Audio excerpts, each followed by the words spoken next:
Out of all the recipes I've made on social media, this rosemary salt has the best work to reward ratio of all of them. Meaning, it takes 5 minutes to make and you get literal weeks to months of enjoyment out of it. It's a no-brainer. Now let's go! So a food processor works best for this recipe, but if you don't have one of these, just use a blender. If you don't have a blender,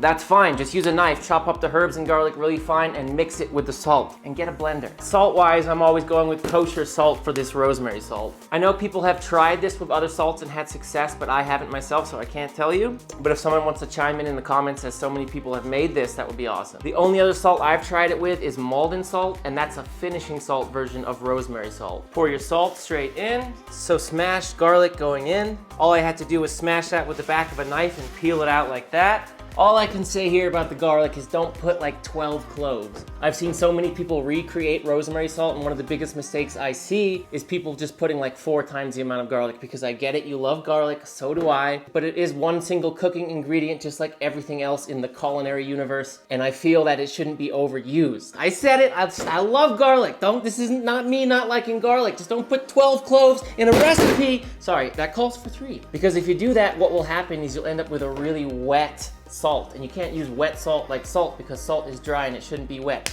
Right, so this is called rosemary salt, but it actually contains sage as well, with rosemary being the primary herb. I'm from England, I'm allowed to say herb. And with this rosemary, if you've never stripped it before, all you want to do is find a sprig, just pinch with your fingers up here at the top, and with your other hand just strip down like that, and you'll get all the herbs off, and then just go back to the top and just pinch that little piece off and you're good. With the sage, just pick it off the stem just like this, leaf by leaf. Does not take very long. There you go, drop in your herbs. Last ingredient, lemon, zest rather. So you know you always see people zesting lemons like this. Impossible to do it consistently. Holding the lemon, holding the microplane, thumb on the bottom of the lemon, base of the microplane, top of the lemon, and pull down.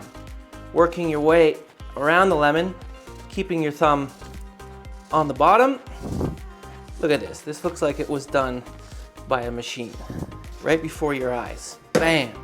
Look at that. Don't tell me you can do it better doing it the other way. That is clean. Last thing to do, we're gonna blend it up. And I like to pulse a little along the way.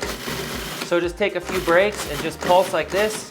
That's really gonna help it mix, and then continue blending for about a minute. Now I've made this so many times, but every time you crack off that lid and smell that rosemary salt, it's always exciting. And now you have the most amazing homemade seasoning, and especially for the holidays. I should have done this video first on my 30 days, because this is the one you should make first. What you want to do after making this is put it in an airtight Tupperware container and store it in your fridge. I said your like you might store it in someone else's fridge. Didn't make any sense, don't do that. And ideally you want to use this up within 2 to 3 weeks for optimal freshness. Although it will last for months in your fridge, it will just kind of change and dehydrate and darken a little bit, but it will still be good. Another thing to note, I did a full batch as this is the holiday season, and I'm going to use all this for videos in the next 3 weeks, but I will put a half batch recipe as well in the description, because if you're just 2 people, you might want to just do a half batch, but if you're a family of 4 or more, I would recommend doing a full batch. So here on this channel, we've been putting this on everything. And if you're looking for ideas, you can just go and visit the comments, trust me. But in recent memory, I did this on pork chops. I've done this on amazing steaks, so many different ways. Braised dishes like beef stew, short ribs, stuff like that. Any kind of potato dish, forget about it. Root vegetables are amazing with rosemary salt. People love it on popcorn as well, so I hear. I don't think I've tried that one yet. But it's really amazing to see where the world has taken this incredible salt since I posted the first recipe on TikTok. I guess we gotta give it a taste.